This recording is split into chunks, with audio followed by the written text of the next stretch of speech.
be eradicated by the 31st of March 2026 in the wake of 31 Naxals being eliminated in Chhattisgarh's Bijapur.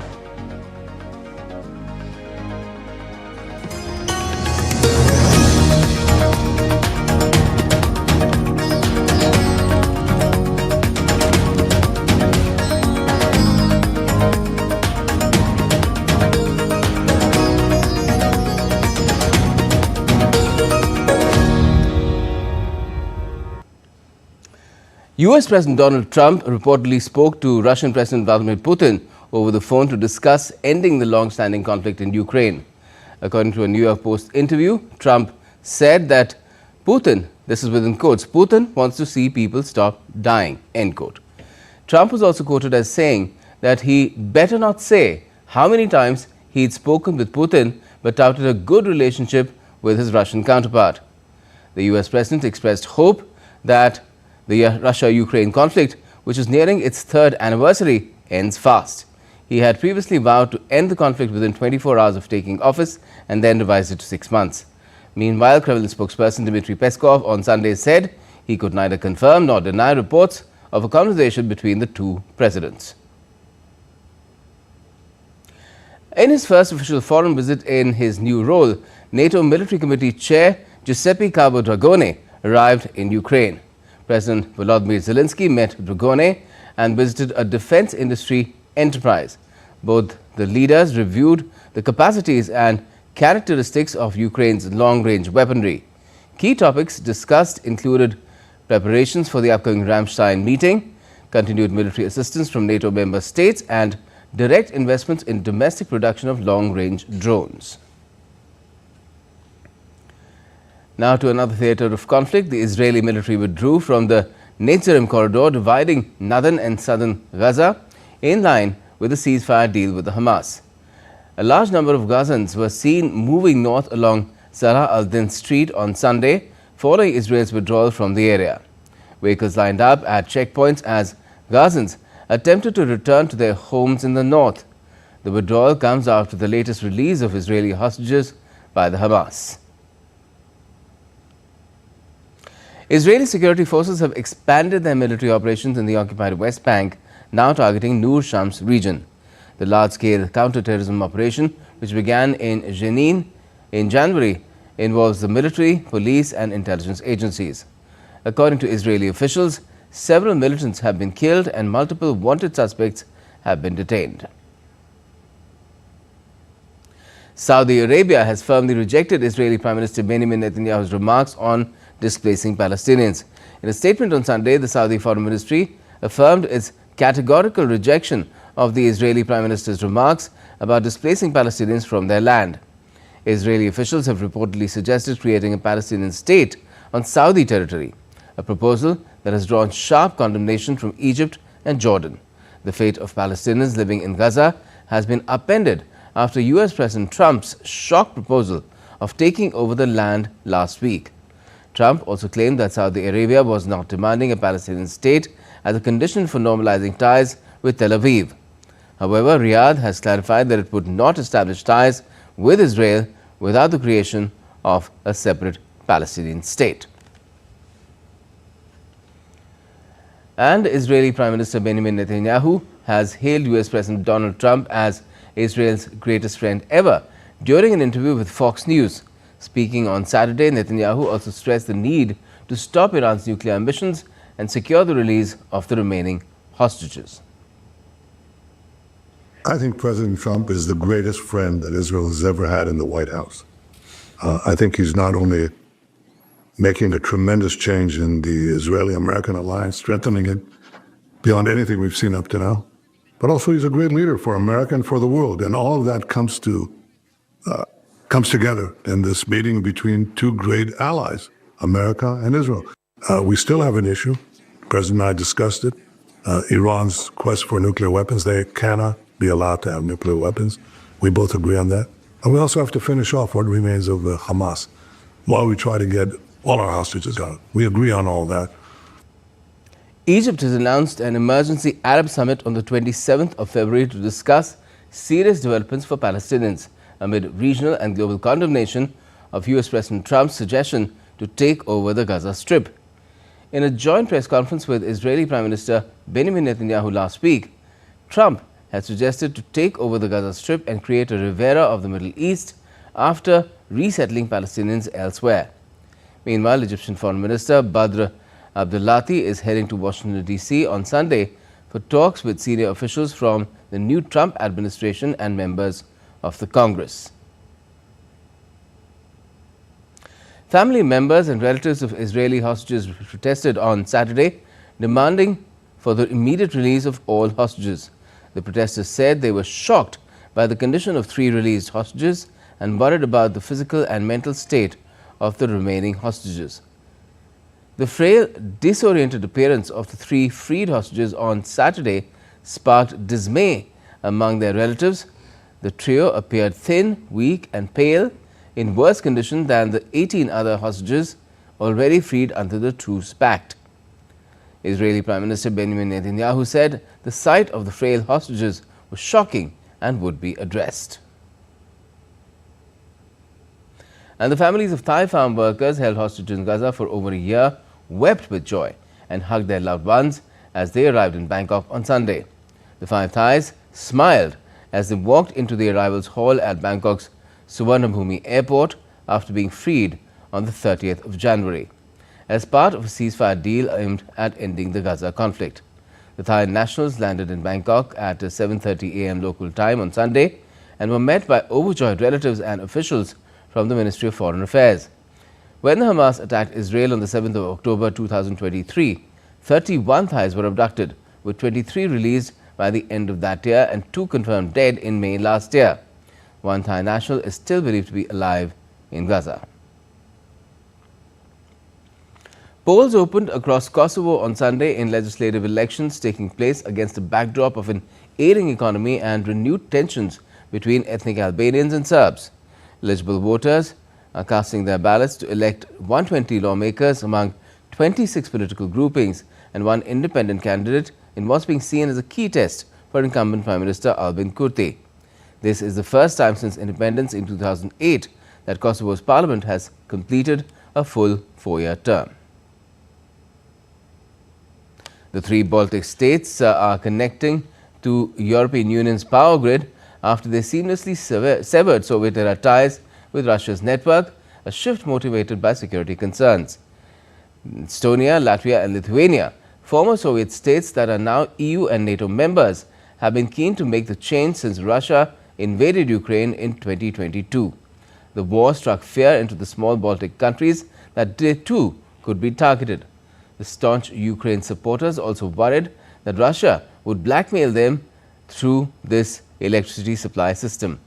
The Baltic states have been operating as a so-called energy island after decoupling from the Moscow-controlled electricity network early Saturday.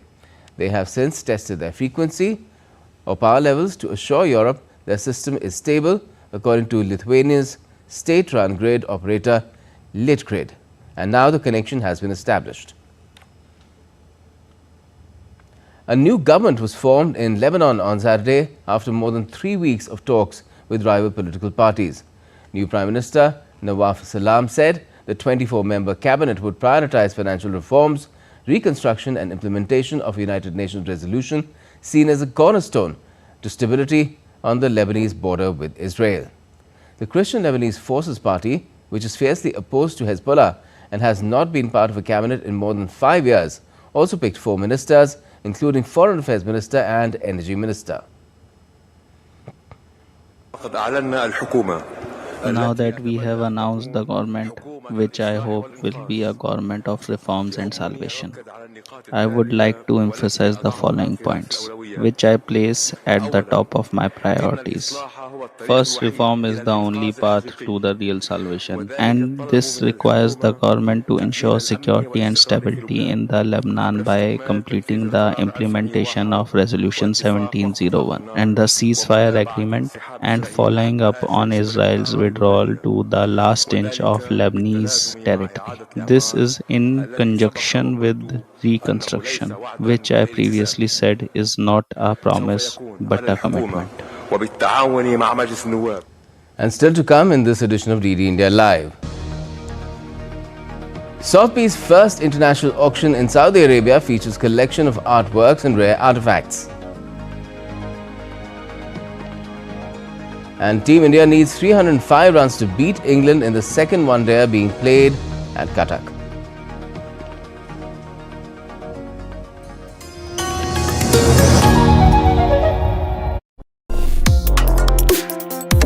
Complex issues, hidden agendas, twists and turns, strategic games.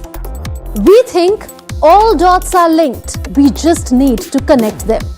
Join me every week as I connect the dots to unravel hidden designs in statecraft, mysteries, and decode issues that matter to you.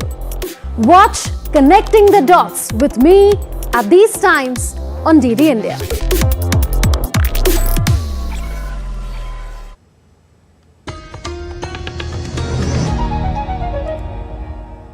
Welcome back. You're watching DD India Live. I'm Gautam Roy.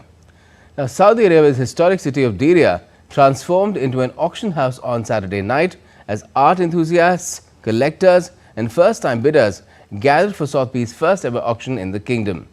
Sotheby's marked a milestone in Saudi Arabia, raking in over $17 million with a showcase that blended regional heritage with global artistry. From luxury watches and rare handbags to fine art, jewelry and sport memorabilia, the auction featured a diverse collection of high-value items. Back home, at least 31 Naxalites or left-wing extremists were killed in an encounter with security forces in the forests of the National Park area of Chhattisgarh's Bijapur district. According to officials, the encounter broke out in the forest on Sunday morning. 2 soldiers also lost their lives while 2 others were injured in the gunfight. Search operation has been ongoing in the area. A huge quantity of AK-47s, SLRs, incast rifles and explosive material have been recovered. The encounter comes a week after 8 Naxalites were killed in another operation that security forces had launched in the Bijapur district itself. Meanwhile, India's Home Minister Amit Shah has expressed heartfelt condolences to the families of the 2 martyred soldiers who lost their lives in the Bijapur encounter. The minister wrote on microblogging platform X that India lost 2 brave soldiers in the effort to end anti-human Naxalism, adding that India will always be indebted to these heroes. The Home Minister reiterated the resolve to eradicate Naxalism from India before the 31st of March next year.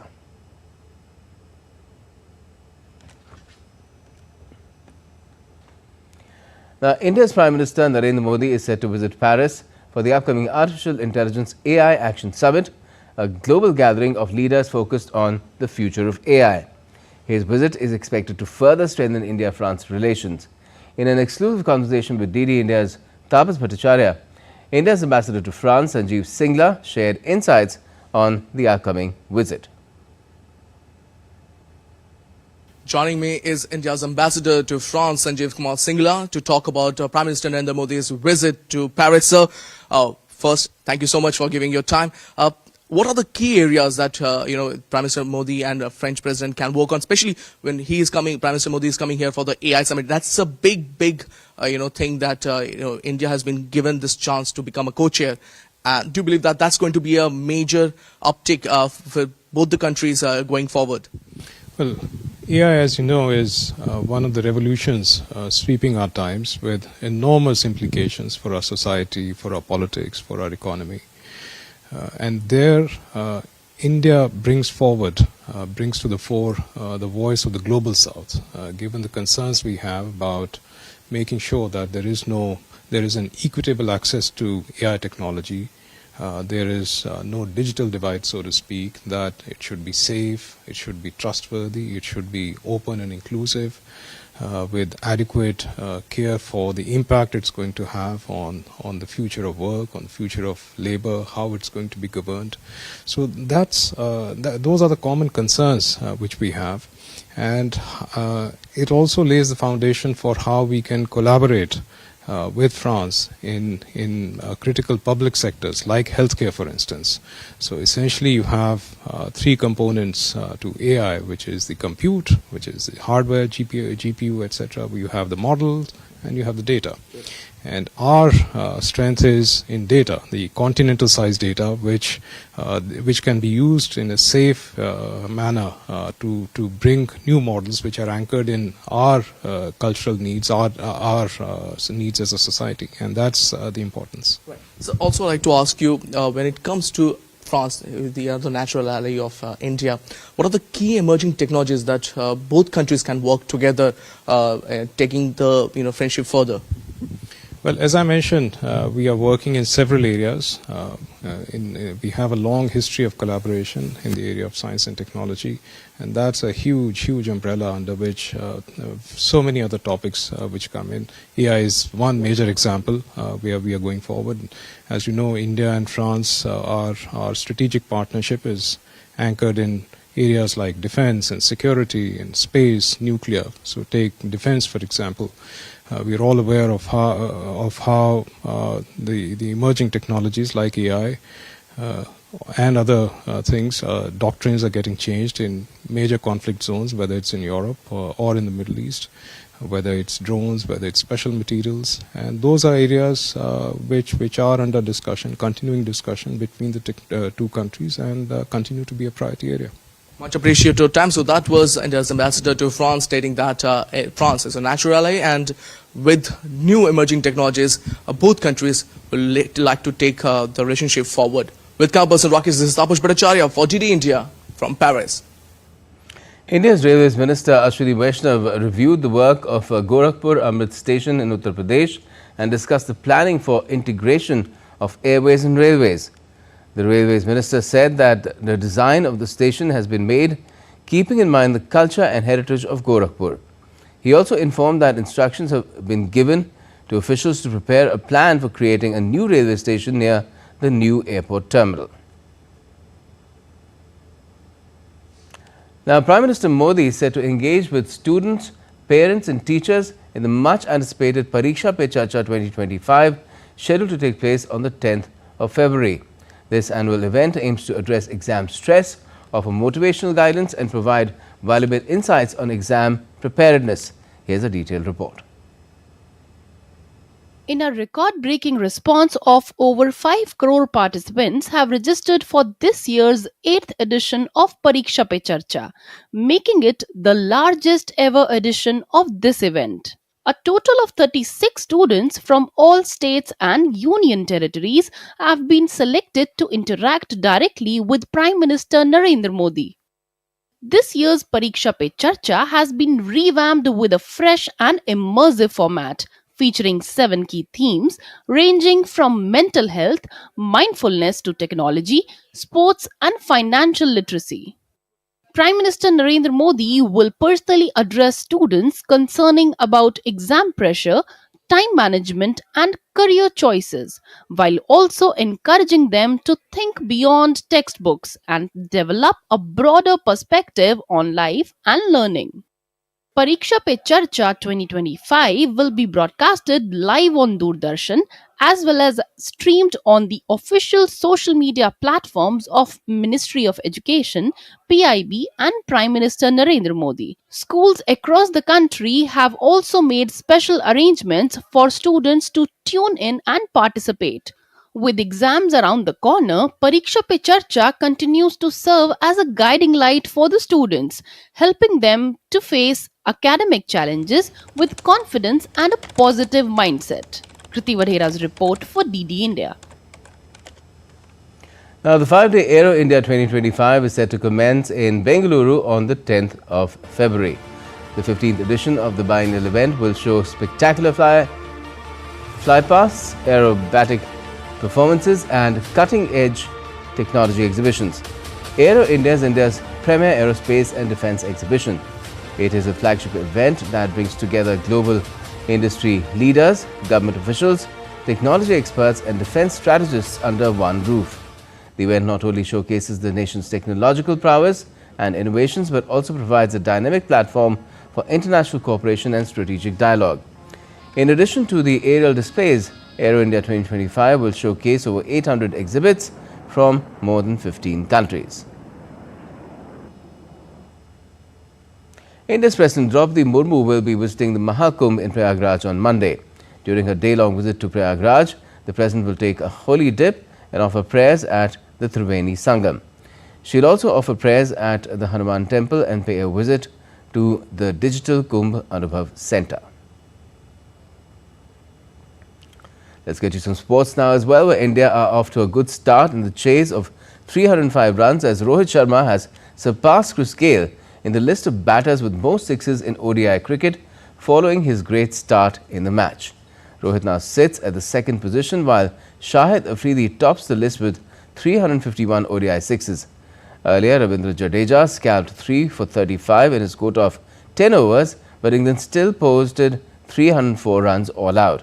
Ben Duckett provided England a solid start, stitching 81 with Phil Salt for the opening wicket, while Joe Root helped the visitors stay in command in the middle overs.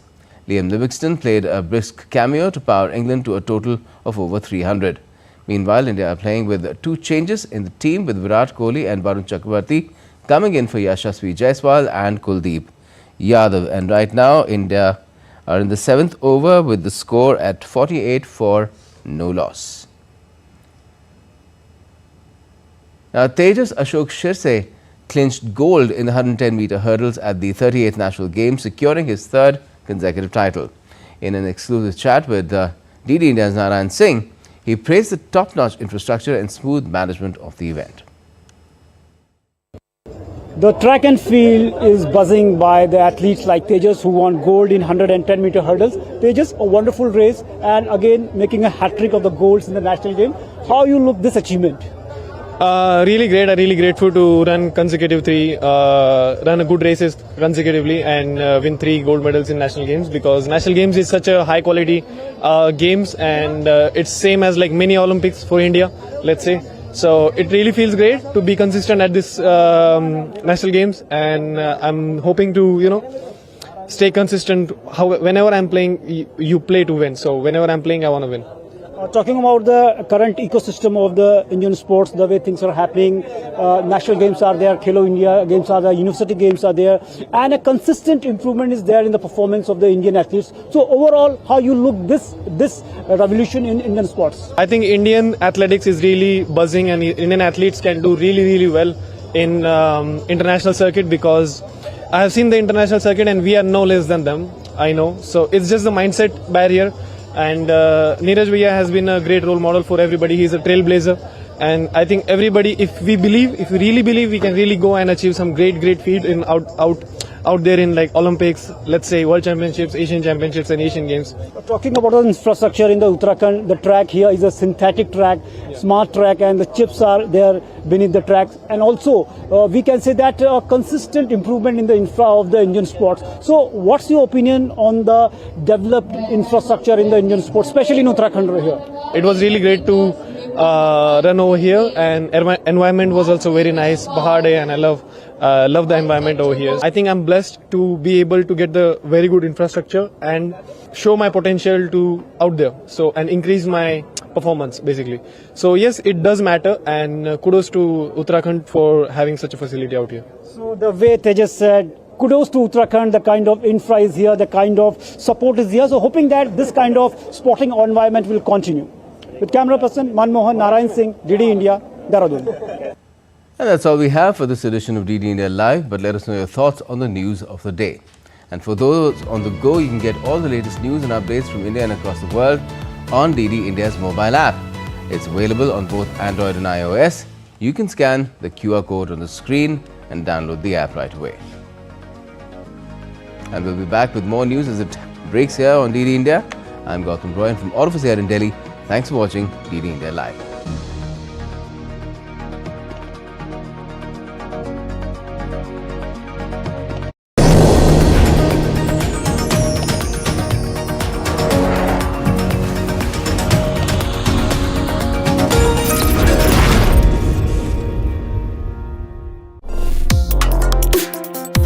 Complex issues, hidden agendas, twists and